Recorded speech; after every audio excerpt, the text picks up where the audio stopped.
आप सबों को एक बार फिर जय मसीह की।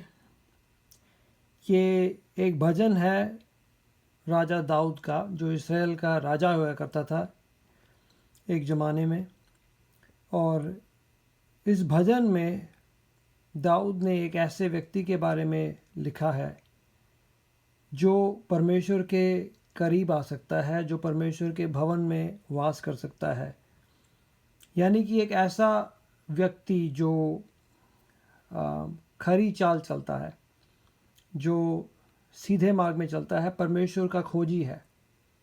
और ऐसा व्यक्ति जो परमेश्वर के करीब आ सकता है, जिसको झिझकने की ज़रूरत नहीं है। तो दाऊद मेरे ख्याल में वही चाहता है, वो दाऊद खुद चाहता था कि मैं एक ऐसा इंसान बनूं जो मैं खराई की चाल चलूं और परमेश्वर मुझसे प्रसन्न हो। और हम सब चाहते हैं कि परमेश्वर हमसे प्रसन्न हो, और हम सोचते हैं हम क्या करें जिससे कि परमेश्वर हमसे प्रसन्न हो। तो अगर आप ऐसे व्यक्ति हैं जो आप चाहते हैं आप आपसे परमेश्वर प्रसन्न हो, अथवा आप ऐसे काम करना चाहते हैं जिनसे परमेश्वर आपसे प्रसन्न हो, तो ये भजन आपके लिए है। तो इसमें शुरुआत में दाऊद लिखता है पहले वचन में, हे परमेश्वर, तेरे तंबू में कौन रहेगा, तेरे पवित्र पर्वत पर कौन बसने पाएगा। और यहाँ पे जब दाऊद कहता है तेरे तंबू में और तेरे पवित्र पर्वत पे, तो इससे दाऊद ये बताना चाहता है कि ये यरूशलेम में एक तंबू दाऊद ने लगाया था, जिसमें परमेश्वर का संदूक वास करे। और परमेश्वर की संदूक वो चीज़ है जिसमें परमेश्वर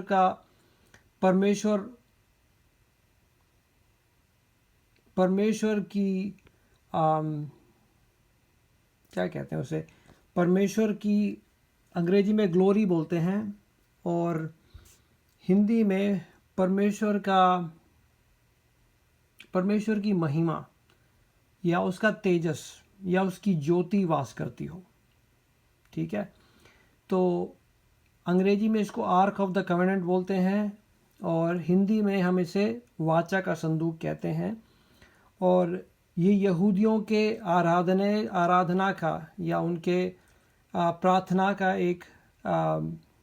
एक प्रथम बहुत ज़रूरी चीज़ थी उनके प्रार्थना में। और पवित्र पर्वत आज के डेट में आपने सुना होगा यरूशलेम में, जहाँ पे आज टेम्पल माउंट जिसे कहते हैं, वहाँ पे यहूदियों का मंदिर होया करता था। तो उसके बारे में शायद आपने सुना होगा। इस भजन में दाऊद ने उसी पर्वत के बारे में लिखा हुआ है। और ये आज से कम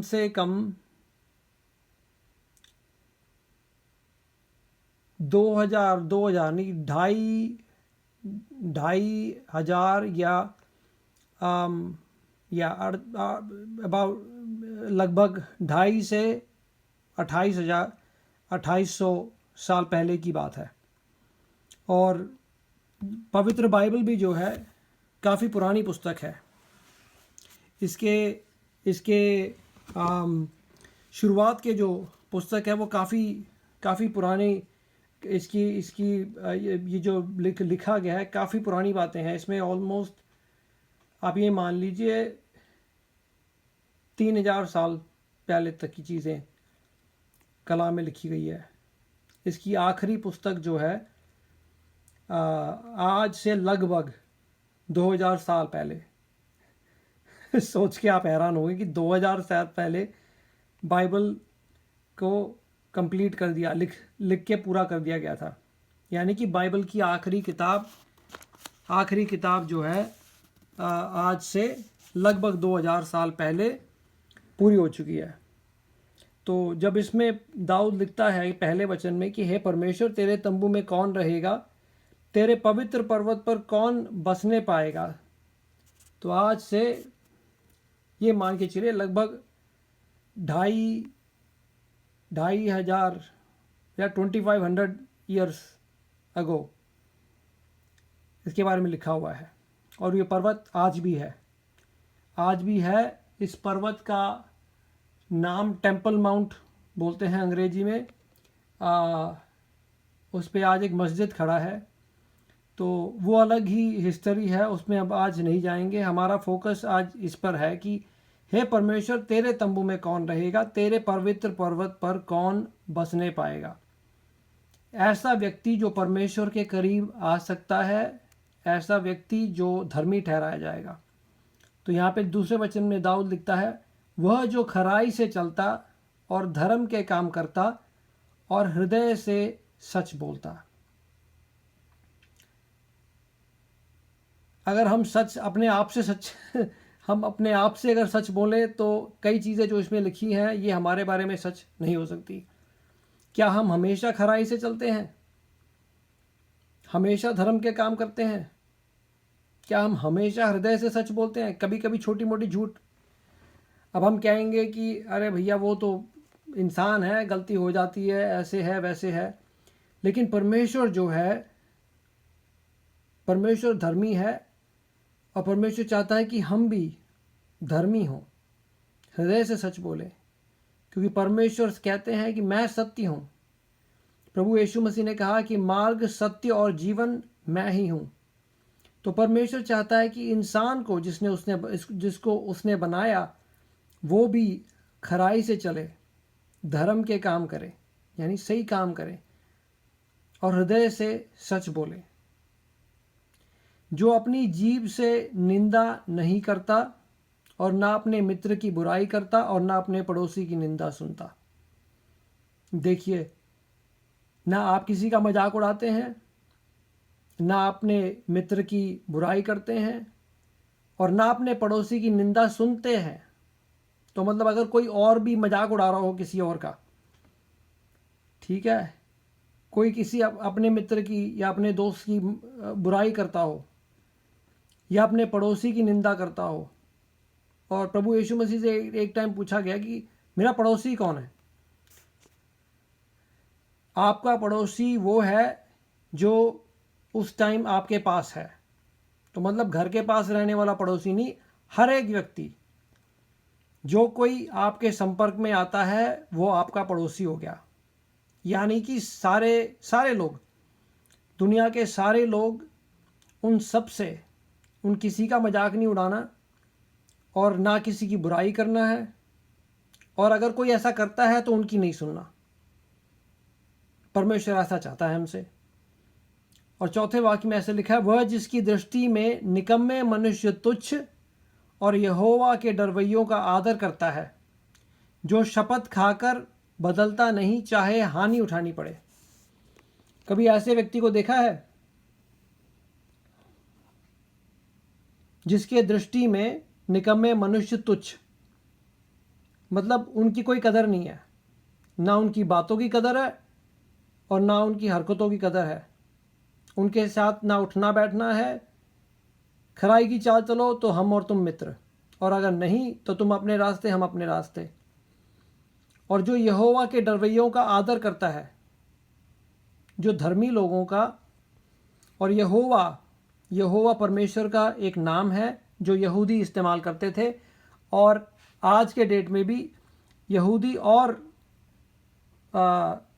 ईसाई धर्म के लोग इस नाम को इस्तेमाल करते हैं। परमेश्वर ने कहा है कि मुझे यहोवा के नाम से पुकार, यहूदियों को बोला है।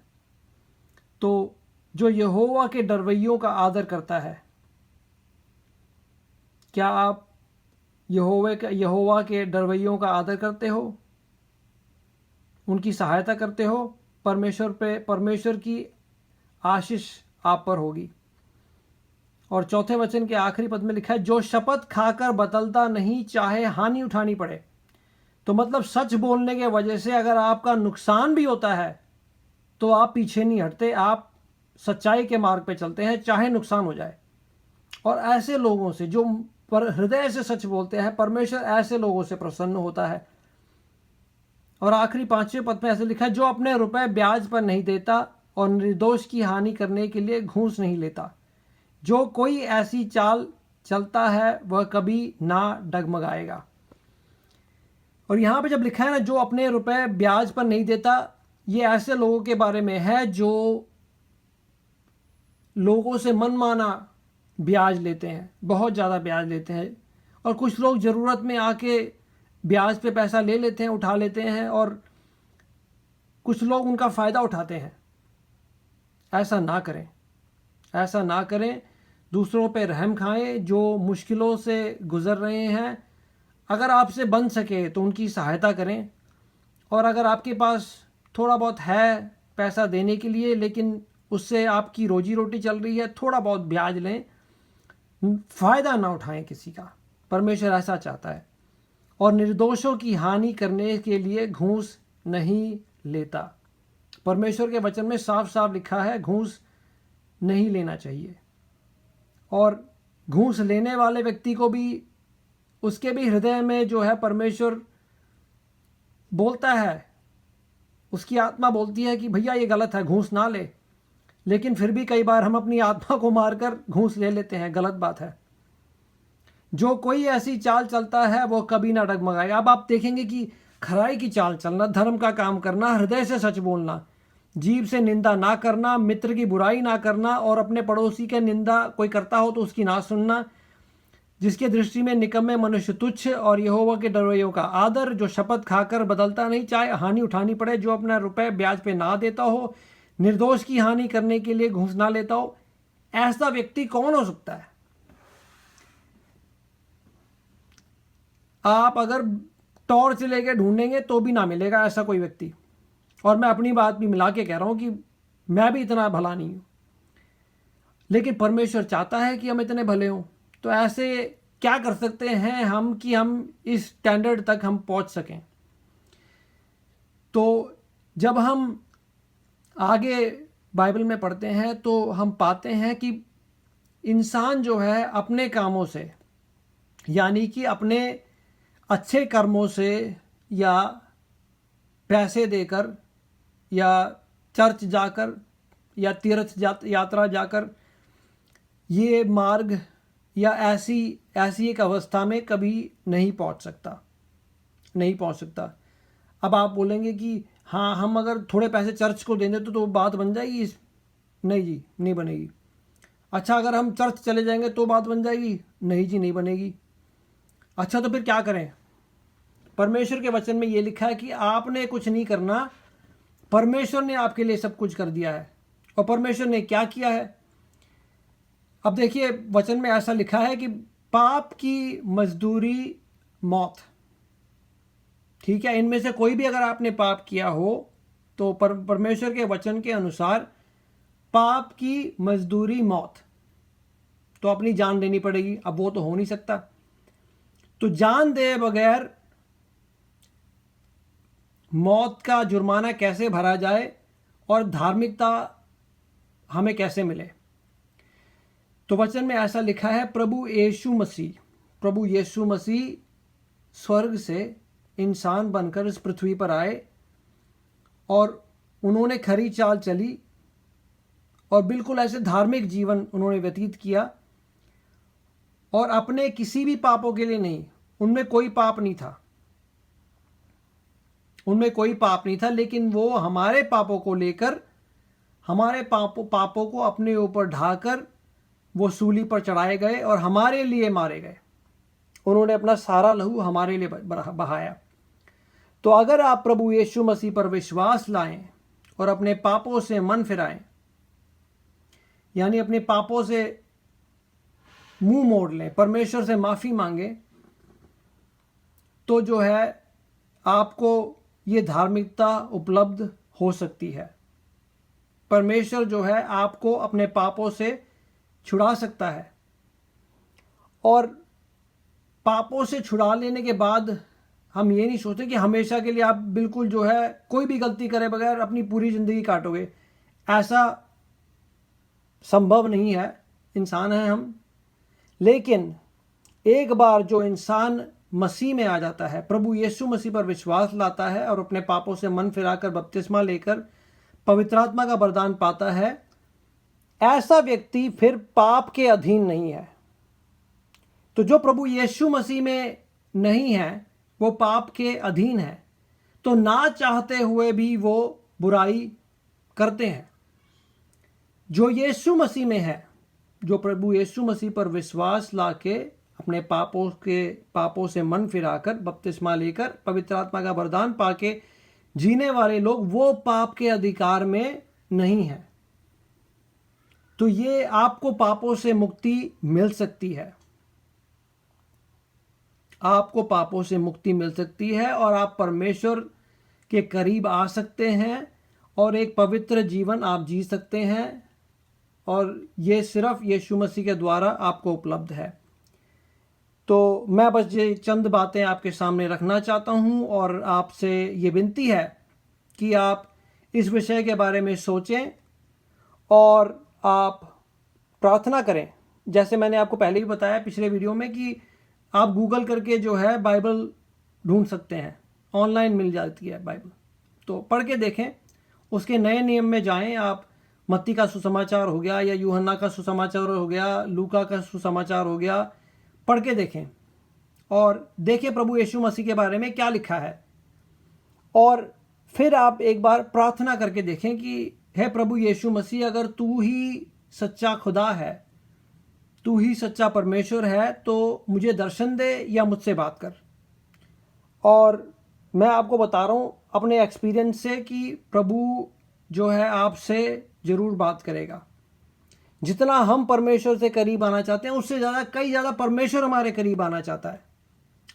परमेश्वर के वचन में ऐसा लिखा है, परमेश्वर ने जगत से ऐसा प्रेम किया कि अपना इकलौता पुत्र प्रभु यीशु मसीह दिया, जो कोई उस पर विश्वास करे वो नाश ना हो परंतु अनंत जीवन पाए। तो सिर्फ इस जीवन की बात नहीं है दोस्तों, ये जीवन तो 50 कितने 60 70 80 साल 90 साल, ज़्यादा से ज़्यादा क्या 100 साल जी लोगे, उसके बाद क्या होगा? ये शरीर तो ख़त्म हो जाएगा, लेकिन आपकी आत्मा कहाँ जाएगी? आपकी आत्मा जाएगी परमेश्वर के चरणों में, और तब जो है पाप का लेखा जोखा होगा। और अगर आपके पाप प्रभु यीशु के द्वारा क्षमा किए गए हों तो आपको स्वर्ग पाप प्राप्त होगा, और अगर ना किए गए हों तो नरक प्राप्त होगा। तो इस विषय को आप गौर से सुने, समझने की कोशिश करें, प्रार्थना करें, परमेश्वर से बोले कि परमेश्वर तू जो है मुझ पे ये विषय प्रकट कर। लोग तो कुछ भी कह सकते हैं, अब मैं तो कुछ भी कह सकता हूँ, आप भी कुछ भी कह सकते हैं, सब अपनी अपनी युक्ति चला सकते हैं, लेकिन परमेश्वर अगर एक चीज़ आपको प्रकट करके दें, आपको परमेश्वर के द्वारा अगर आपको इस चीज़ का ज्ञान मिले तो फिर बात ही कुछ अलग है। तो इसलिए मेरी दुआ है कि आप सच्चाई का मार्ग खोजें, ढूंढें और पाएं। परमेश्वर आपको आशीष दे। सुनने के लिए धन्यवाद। जय मसीह की।